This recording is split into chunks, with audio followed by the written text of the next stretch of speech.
राधे राधे, जय श्री कृष्णा। चॉकलेट मामी से मैं सीमा सिंह आज आपके लिए पितृपक्ष में सुनी जाने वाली श्राद्ध की पवित्र पौराणिक कथाएं लेकर आई हूँ। पितृपक्ष में पितरों के नियमित श्रद्धा भाव से श्राद्ध कर्म करना चाहिए, पिंडदान करना चाहिए। पितृ कभी भी अपनी संतानों को परेशान करना नहीं चाहते। वे बड़े ही दयालु होते हैं, लेकिन संतान की उपेक्षा से दुखी हो जाते हैं, क्योंकि संतान के द्वारा श्राद्ध कर्म, पिंड दान, तर्पण आदि उनके द्वारा नहीं किया जाता। श्राद्ध पक्ष में हमारे पितर पृथ्वी पर आते हैं और भोग स्वीकार करके अपनी भूख और प्यास को शांत करते हैं। और जब उनकी आत्मा शांत हो जाती है और तृप्त हो जाते हैं तो वे अपने बच्चों को ढेरों आशीर्वाद देकर जाते हैं। इसलिए हमें श्राद्ध पक्ष में अपने पितरों को संतुष्ट करने का पूरा प्रयास करना चाहिए। अगर हम पितरों का श्राद्ध नहीं करते हैं तो वे हमारे काम में बाधा डालते हैं, हमारा कोई काम नहीं बनता। अगर मृत माता पिता की संपत्ति का बंटवारा नहीं हुआ है, सभी बच्चे संयुक्त परिवार में रहते हैं तो बड़े बेटे को श्राद्ध करना चाहिए। लेकिन अगर संपत्ति का बराबर बंटवारा हो चुका है, सभी बच्चे अलग अलग रहते हैं तो उनको अलग अलग श्राद्ध करना चाहिए।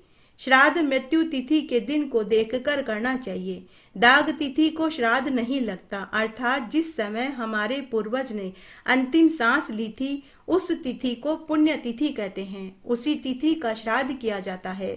श्राद्ध का समय दोपहर का शुभ माना जाता है। अभिजीत मुहूर्त का समय श्रेष्ठ कहा गया है, अर्थात 12 से 1 बजे का समय सही बताया गया है। अगर आप अपने पूर्वजों को गयाजी छोड़ आए हैं, अर्थात आपने पूरे विधि विधान से पितरों के निमित्त गयाजी में तर्पण कर दिया है, पिंडदान कर दिया है, तब आपको श्राद्ध वाले दिन अंगीरे पर भोग लगाकर गाय, कुत्ता, कौवा, कीट पतंग को घास दे देना चाहिए। उसी से आपके पितर तृप्त हो जाएंगे और आपको ढेरों आशीर्वाद देकर जाएंगे। श्राद्ध और पितृपक्ष में सुनी जाने वाली एक पौराणिक कथा इस तरह है। एक बार एक गांव में जोगे और भोगे नाम के 2 भाई थे। दोनों अलग अलग रहते थे। जोगे बड़ा भाई था तो भोगे छोटा भाई था। जोगे अमीर था तो भोगे बड़ा ही निर्धन था। दोनों भाइयों में परस्पर बड़ा ही प्रेम था। जोगे की पत्नी को धन का अभिमान था, किंतु भोगे की पत्नी बड़ी ही सरल और मधुर व्यवहार की थी। पितृपक्ष आने पर जोगे की पत्नी ने पितरों का श्राद्ध करने का मन बनाया, तो उसने अपने पति से कहा कि कल हमारे माँ बाबूजी का श्राद्ध है, तो मैं ब्राह्मण जिमाऊंगी। तो जोगे ने अपनी पत्नी से कहा कि यह सब चीजें व्यर्थ है, बेकार धन की बर्बादी होगी। किंतु पत्नी समझती थी कि यदि ऐसा नहीं किया गया तो गांव के लोग ही ताने देंगे कि छोटा भाई तो गरीब था, उसके पास तो धन नहीं था, इसीलिए उसने श्राद्ध नहीं किया। लेकिन बड़े भाई भाभी के पास धन की कोई कमी नहीं थी, परंतु फिर भी इन्होंने अपने माता पिता का श्राद्ध नहीं किया। लेकिन पत्नी अपने पति को समझाते हुए बोली कि हमें हमारे माता पिता का श्राद्ध करना ही होगा, क्योंकि हम घर में बड़े हैं। अगर हमने हमारे माता पिता का श्राद्ध नहीं किया तो गांव के लोग तरह तरह की बातें करेंगे। तो जोगे ने कुछ नहीं कहा। फिर जोगे की पत्नी मनी मन सोचने लगी कि मैं अपने मायके वालों को भी भोजन पर बुला लेती हूँ, इससे उन्हें मेरी शान शौकत देखने को भी मिलेगी। दूसरे दिन जोगे की पत्नी ने अपनी देवरानी को भोजन बनाने के लिए बुलाया और कहा कि आज हमारे माँ बाबूजी का श्राद्ध है, इसलिए तू भोजन में स्वादिष्ट खीर, हलवा, पूड़ी, कचौरी, इमरती इत्यादि सभी चीजें बना देना। तो खुशी खुशी देवरानी ने सभी चीजें बना दी। उधर जोगे की पत्नी अपने मायके वालों को भोजन का निमंत्रण दे आई।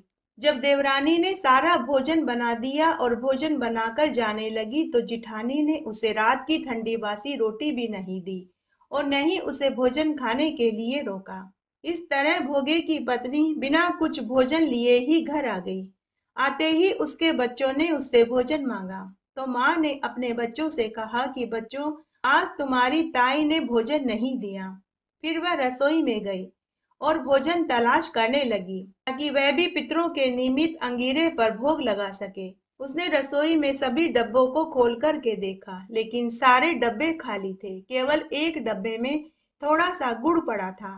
तो उसने अंगीरे पर गुड़ का भोग लगाकर जल से जलांजलि दे दी। दोपहर बाद पितृलोक से धरती पर भोग स्वीकार करने आए। सबसे पहले वे अपने बड़े बेटे जोगे के घर गए, तो उन्होंने देखा कि बहू ने अंगीरे पर भोग भी नहीं लगाया था और अपने मायके वालों को वह भोजन खिला रही थी। इस तरह सारा भोजन झूठा हो चुका था। वहां से भूखे ही पितर अपने छोटे बेटे भोगे के घर आए। उन्होंने देखा कि उनके पोते भूख से बिलबिला रहे थे। बेटा बीमार पड़ा था। बहू ने अंगीरे पर गुड़ का भोग लगाकर जल से जलांजलि दी थी। तो पितर उसी राख को चाट कर भूखे ही नदी के तट पर पहुंच गए। थोड़ी देर में सारे पितर एकत्र हो गए और अपने अपने यहाँ के श्राद्धों की बड़ाई करने लगे।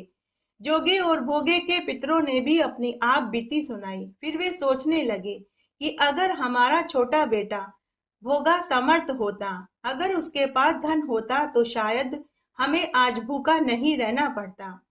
मगर भोगे के पास तो घर में 2 वक्त की रोटी का जुगाड़ भी नहीं।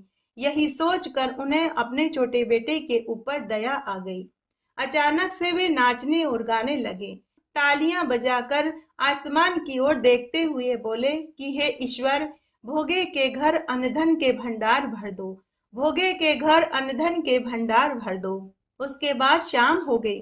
भोगे के बच्चों को कुछ भी खाने को नहीं मिला। उन्होंने अपनी माँ से कहा कि माँ, बहुत भूख लगी है।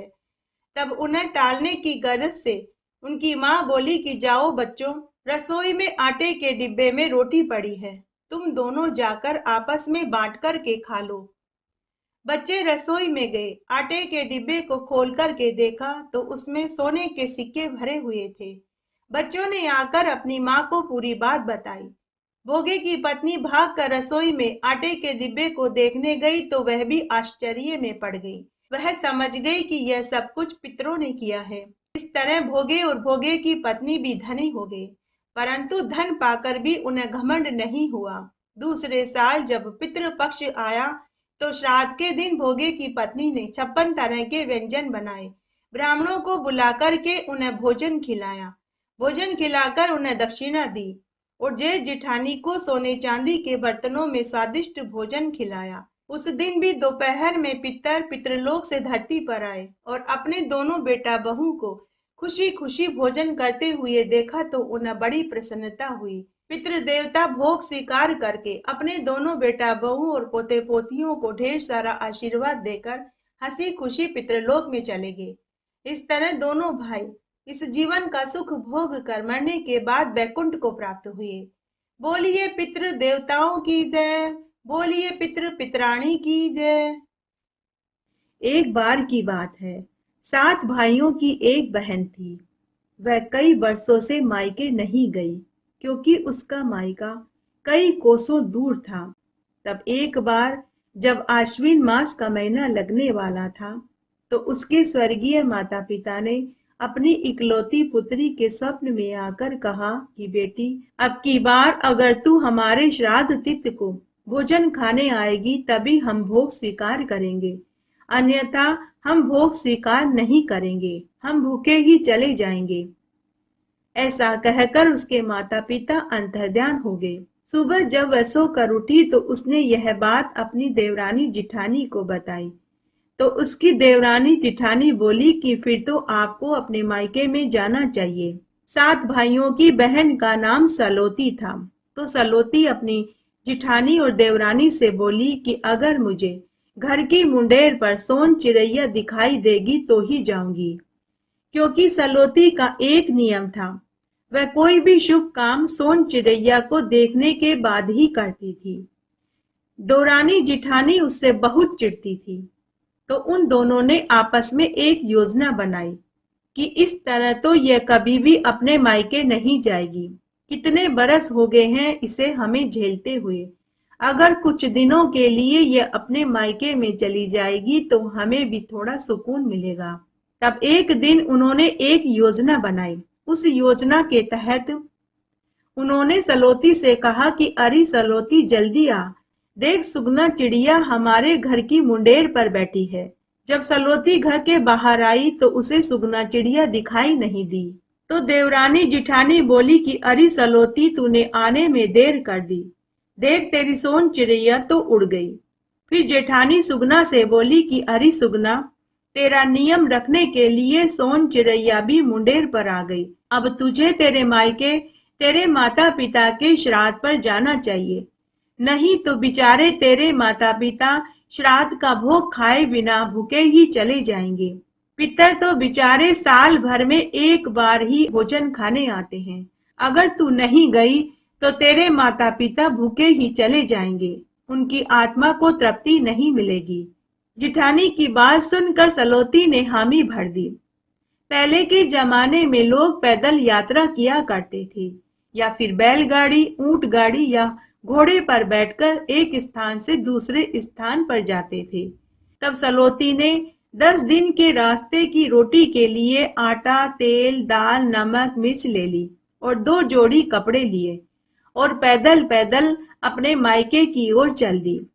ऊपर परलोक में उसके माता पिता यह सब कुछ देख रहे थे। उन्होंने अपनी दिव्य दृष्टि से पता लगा लिया कि आगे रास्ते में हमारी बेटी का मौत इंतजार कर रही है। तो वे सुगना चिड़ी के पास गए और बोले कि अरे सुगना चिड़िया, पृथ्वी पर हमारी बेटी तेरा नियम रखती है, तेरे दर्शन होने पर ही वह प्रत्येक कार्य करती है। लेकिन आज उसकी देवरानी जिठानी ने झूठी कहानी कहकर उसे घर से उसके मायके के लिए भेज दिया। लेकिन पग पग पर मेरी बेटी के सामने मौत खड़ी है। अगर आज उसे कुछ हो जाता है तो जग में तेरी ही जग हंसाई होगी। वह तो तेरे सूंड मनाकर घर से निकली है, परंतु हमें उसकी मौत दिखाई दे रही है।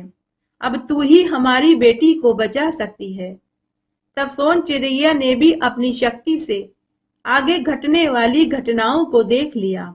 तब उसने पितरों को वचन दिया कि मैं सलोती को जरूर बचाऊंगी।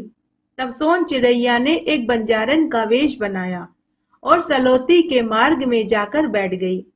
जब सलोती ने बंजारन को घने जंगल में बैठे देखा तो सलोती बोली कि अरे बहन, तुम इस बियाबान जंगल में अकेली क्यों बैठी हो? तो बंजारन वेश में सुगना चिड़ी बोली कि बहन, मेरा काम तो लोहे की छलनियां और बांस की टोकरियां बनाकर बेचने का होता है, तो मैं इस जंगल में खजूर की टहनियां लेने आई थी। लेकिन बहन, तुम इस घने जंगल में से होकर कहाँ जा रही हो? तो सलोती ने बंजारन को पूरी बात बता दी। तो बंजारन बोली कि बहन, इस जंगल में तो जंगली जानवर, शेर, बाघ वगैरह सर्प सभी रहते हैं। तुम्हें रास्ता मालूम भी नहीं है। चलो, मुझे भी उधर से ही जाना है, मैं तुम्हें रास्ता भी बता दूंगी। एक से भले दो। अब वे दोनों बातें करते करते चलने लगी। तभी सलोती ने देखा कि पेड़ों के झुरमुट में से एक विषैला सर्प एक मेंढक को खाने उसके पीछे पीछे जा रहा था। तो सलोती ने मेंढक को बचाने के लिए सिसकारी भरी तो मेंढक सचेत हो गया। उसने भागकर अपनी जान बचा ली। लेकिन सर्प को सलोती के ऊपर क्रोध आ गया। सर्प ने सलोती से कहा कि तूने मेरे भोजन को मेरे मुंह में आने से रोका है, अब मैं तुझे डसूंगा। तो सलोती बोली कि मैं मेरे माता पिता के श्राद्ध में मायके जा रही हूँ, जब मैं वापस आ जाऊं तो आप मुझे डस लेना। लेकिन सर्प ने कहा कि मैं कई दिनों से भूखा हूँ, मैं अब एक क्षण भी भूखा रहा तो मैं मृत्यु को प्राप्त हो जाऊंगा। तब सोन चिड़ैया बनी बंजारन बोली कि हे सर्प देवता, अगर हम आपको मेंढक जितना मांस दे दें तो क्या आप हमें छोड़ देंगे? तो सर्प ने कहा कि हाँ, छोड़ दूंगा।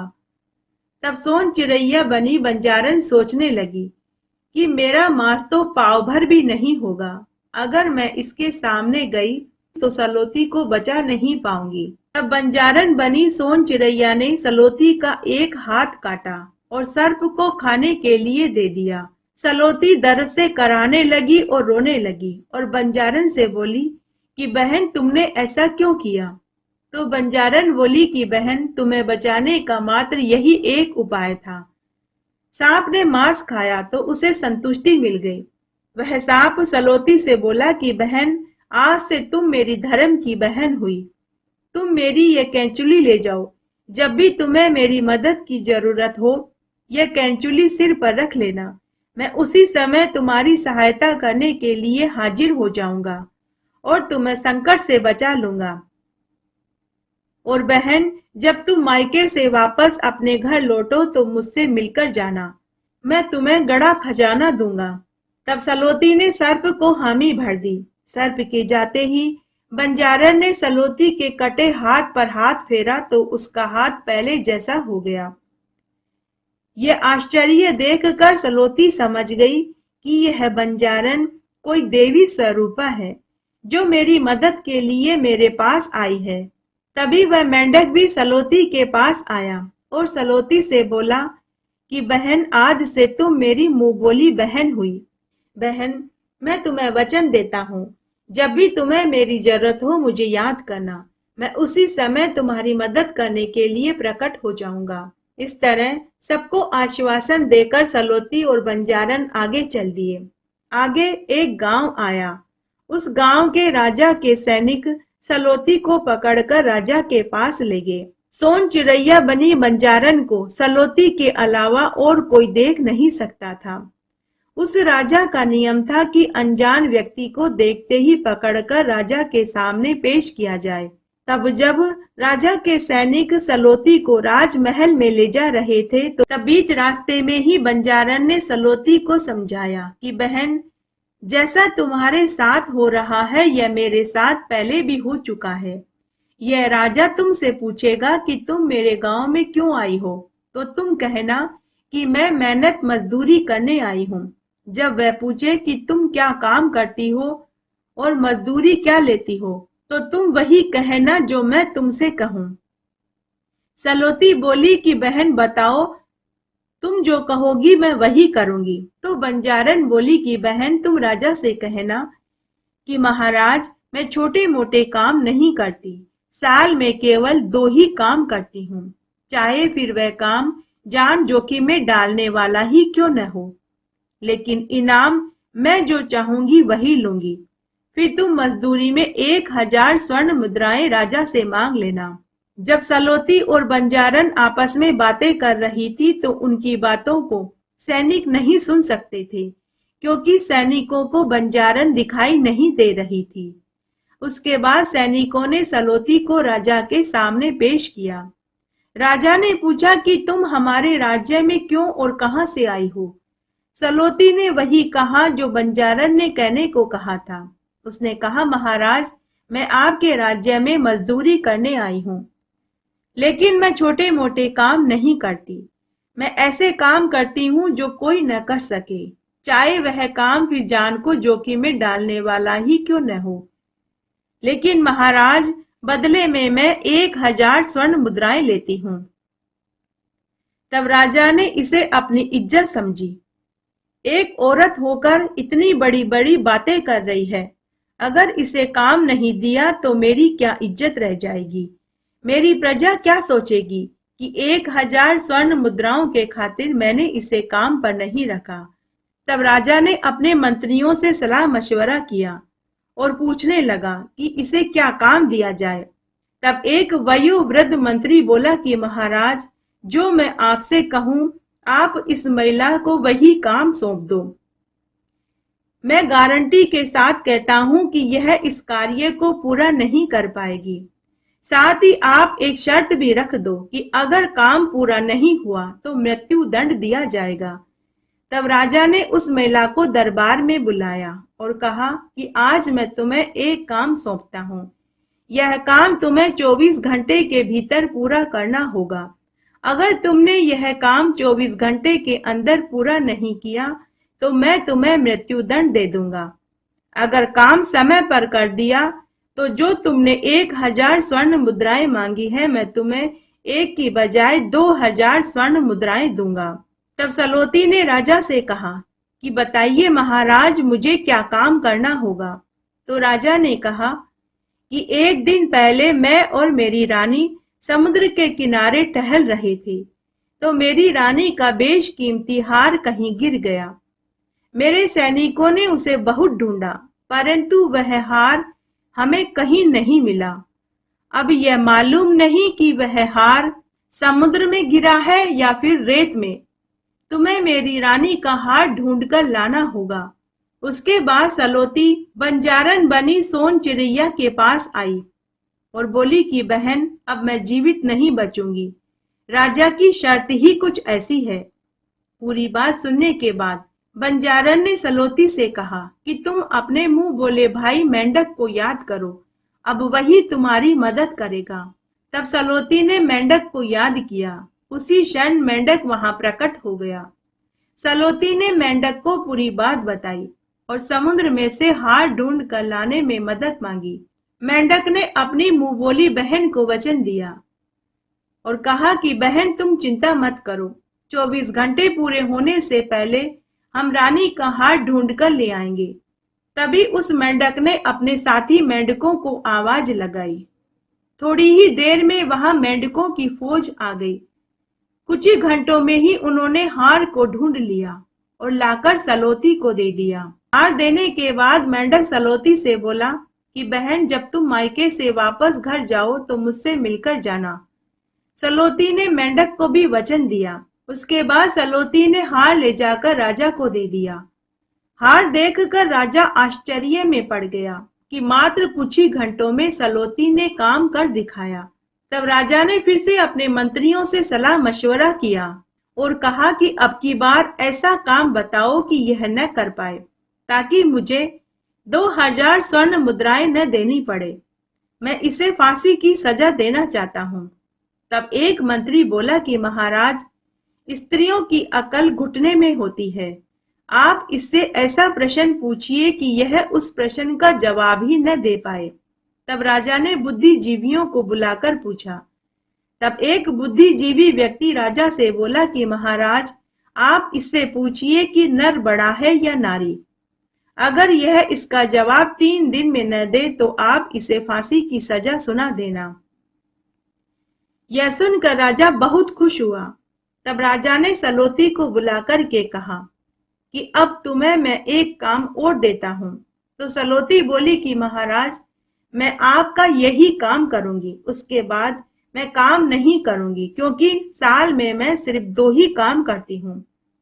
तो राजा मन ही मन सोचने लगा और खुश होने लगा कि इसके बाद तुम जीवित रहोगी तो ही तो काम करोगी। फिर राजा मुस्कुराते हुए बोला कि ठीक है, तुम यह अंतिम काम और करो। तुम्हें एक प्रश्न का उत्तर देना है। तुम बताओ कि नर बड़ा है या नारी। सोच समझ कर जवाब देना। मैं इस काम के लिए तुम्हें 3 दिन का समय देता हूँ। अगर तुम्हारा जवाब गलत हुआ तो मैं तुम्हें फांसी पर चढ़ा दूंगा।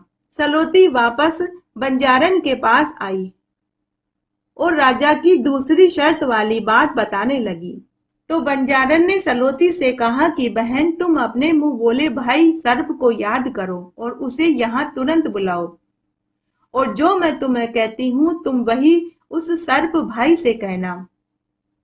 तब सलोती ने सांप की कैंचुली अपने सिर पर रखी और सर्प देवता को याद करने लगी। तभी वही सर्प वहां आकर प्रकट हो गया और सलोती से पूछने लगा कि बहन बताओ, तुमने मुझे कैसे याद किया।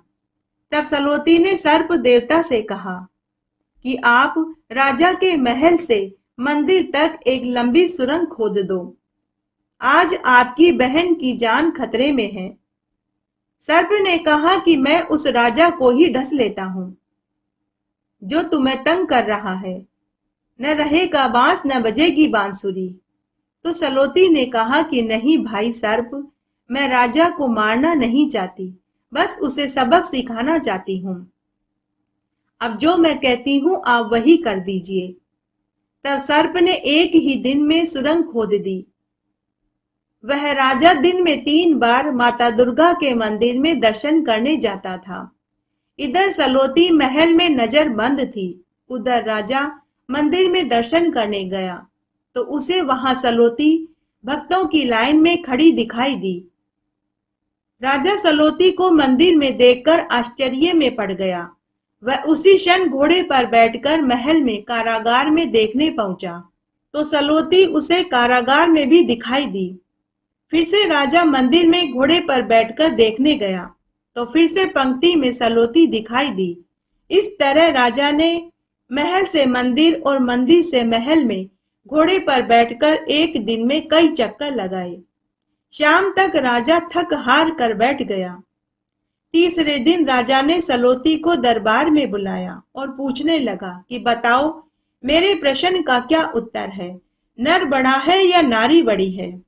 तब भरे दरबार में सलोती मुस्कुराते हुए बोली कि महाराज, क्या आपको अब भी प्रश्न का जवाब चाहिए?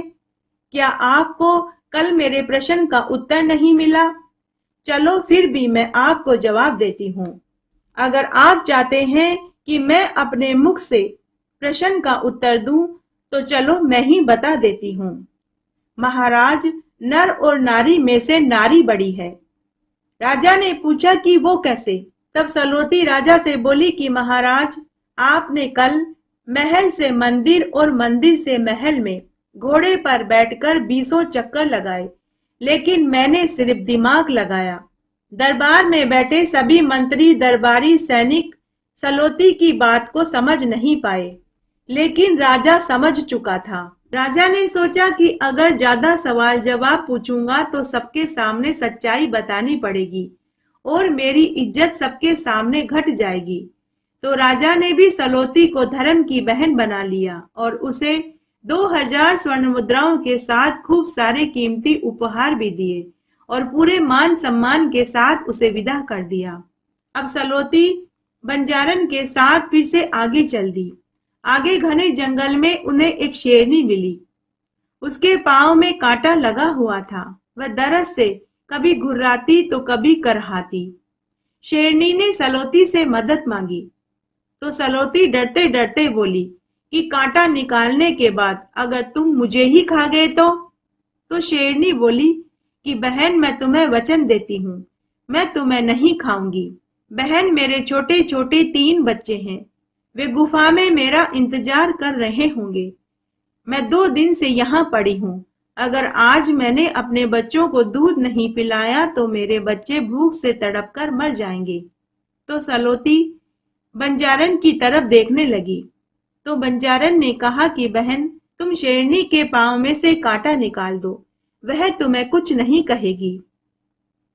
तब सलोती ने शेरनी के पांव में से कांटा निकाल दिया। उसके बाद शेरनी ने सलोती से कहा कि बहन, मैं तुम्हारा यह कर्ज उतारना चाहती हूँ, तुम मेरे साथ मेरी गुफा में चलो। तो सलोती ने शेरनी से कहा कि अभी तो मैं मेरे मायके, मेरे माता पिता के श्राद्ध पर रोटी खाने जा रही हूँ। जब मैं वापस लौटूंगी तो तुमसे जरूर मिलूंगी। इस तरह सलोती ने शेरनी को भी वचन दे दिया और वापस अपने मायके की ओर चल दी। इस तरह उन्हें चलते चलते 8-10 दिन हो गए। तब 10वें दिन बंजारन सलोती से बोली कि बहन, थोड़ा आगे जाते ही तेरे मायके का घर आ जाएगा। अब मेरा पड़ाव भी आ चुका है, अब मुझे भी जाना है। तब सलोती बंजारन से बोली कि बहन, इतना तो मैं समझ चुकी हूँ कि तुम कोई बंजारन नहीं हो, तुम तो कोई देवी स्वरूपा लगती हो। बहन, तुमने पग पग पर मेरी जान बचाई है और मेरी मदद करी है। बहन, जाने से पहले तुम मुझे अपना असली परिचय तो दे दो। तो बंजारन ने सलोती को पूरी सच्चाई बता दी कि कैसे उसकी देवरानी जिठानी ने सोन चिड़ैया वाली बात झूठ कही और कैसे उसके माता पिता ने स्वप्न में आकर अपनी बेटी को बचाने के लिए उससे मदद मांगी थी। उसी समय बंजारन ने सोन चिड़ैया का रूप धारण कर लिया और उसे दर्शन देकर बोली कि बेटी, मैं तुम्हारे सत की रक्षा रखने के लिए यहाँ आई थी। मैंने तुम्हारे नियम का मान रखा ताकि जो भी मनुष्य मेरे दर्शन का नियम लेवे तो पूरे भरोसे के साथ लेवे और मेरे दर्शन का उन्हें शुभ फल मिल सके। कलयुग में कोई ऐसा न कहे कि सोन चिड़ैया के दर्शन करने के बाद भी उनके काम सिद्ध नहीं हो रहे। सलोती ने सोन चिड़ैया के दर्शन करे और उसे धन्यवाद दिया। सोन चिड़ैया भी अपने मार्ग की ओर उड़ गई। उसके बाद सलोती अपने मायके में पहुंची। उसके सभी सातों भाई और भाभियां, भतीजे भतीजियां अपनी बुआ से मिलकर बहुत खुश हुए। फिर सबने हंसी खुशी मिलकर माता पिता का श्राद्ध किया, तर्पण किया। कौवा कुत्ता गाय घास निकाला, पंडितों को भोजन खिलाया, खूब दान दक्षिणा दी। उसके स्वर्गीय माता पिता ने श्राद्ध का भोग स्वीकार किया और उन्हें ढेरों आशीर्वाद देकर अपने लोक में चले गए। फिर बहन भी वापस अपने घर की ओर चल दी। सभी भाइयों ने और भाभियों ने खूब सारा धन देकर अपनी बहन को विदा कर दिया। उसके बाद सलोती खूब सारा धन लेकर अपने घर की ओर चल दी। सबसे पहले वह शेरनी से मिलने उसकी गुफा में गई। शेरनी ने सलोती को खूब सारा गड़ा खजाना दिया। उसके बाद वह सर्प और मेंढक से मिली तो सर्प और मेंढक ने भी सलोती को खूब सारा धन दिया। सलोती ढेर सारा धन लेकर ससुराल में पहुंची। उसकी जिठानी और देवरानी धन देकर आग बबूला हो गई। हे सुगना चिड़ी, हे सोन चिड़ैया, जैसे आपने सलोती का मान रखा, उसके सत्य की रक्षा करी, उसकी पग पग पर मदद करी, उसका घर धन दौलत से भर दिया, वैसे सबका भरना। एक बार की बात है, एक गांव में दो भाई बहन थे। बहन 2 बच्चों के बाद ही विधवा हो गई थी। ससुराल वालों ने उसे घर से निकाल दिया था।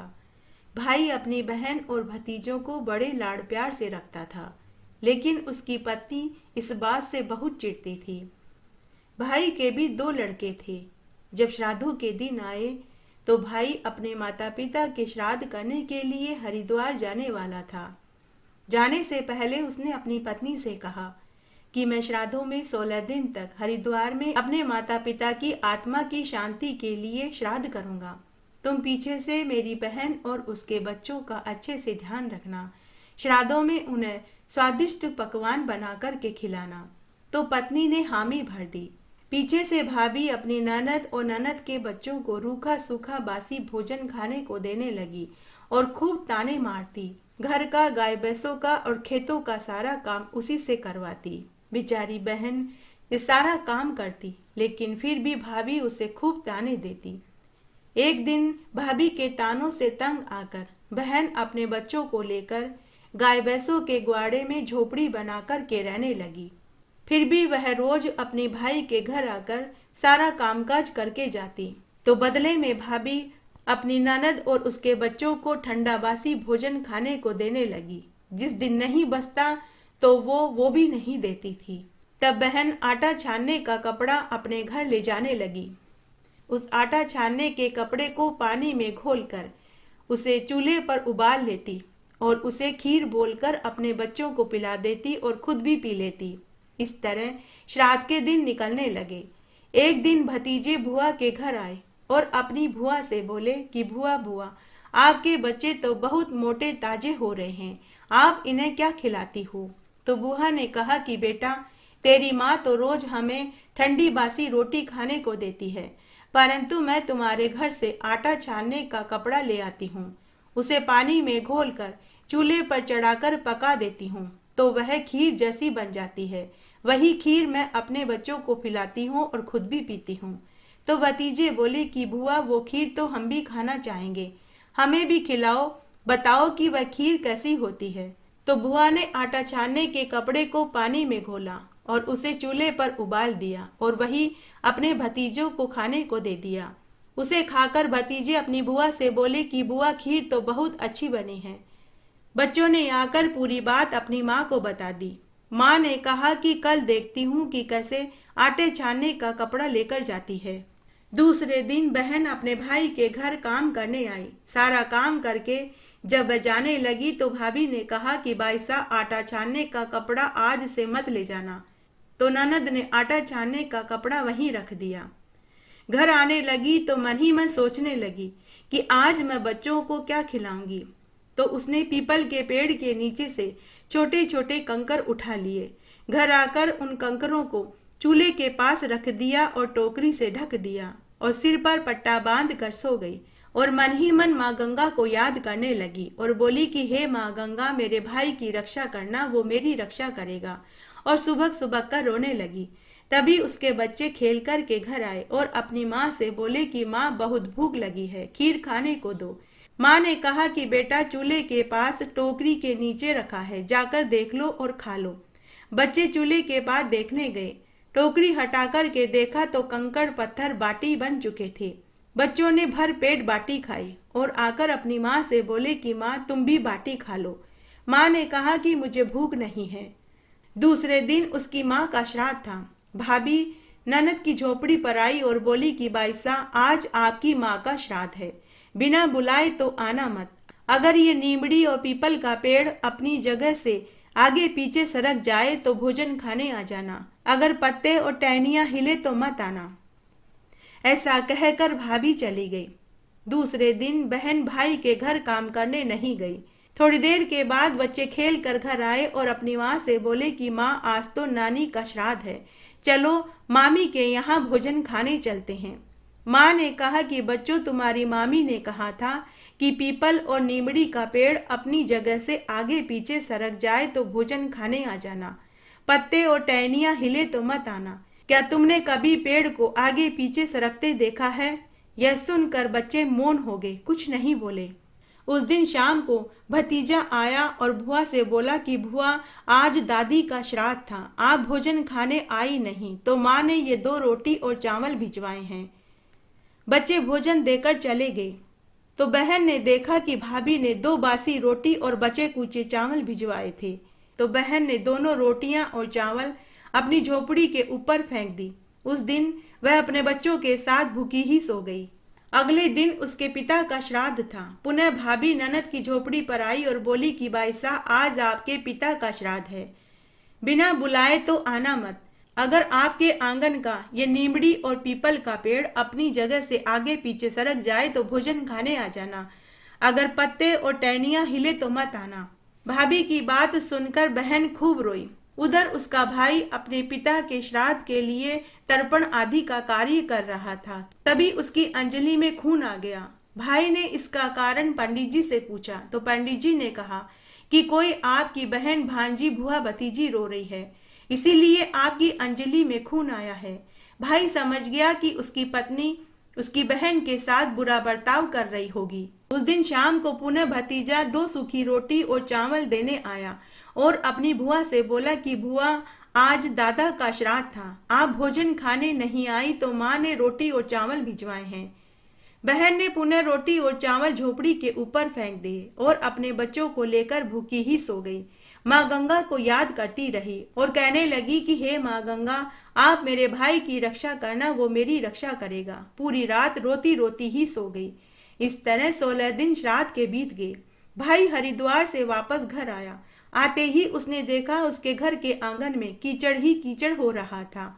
उसने अपनी पत्नी से कीचड़ होने का कारण पूछने लगा और पूछने लगा कि मेरी बहन और भतीजे कहाँ हैं, वो दोनों कहीं दिखाई नहीं दे रहे।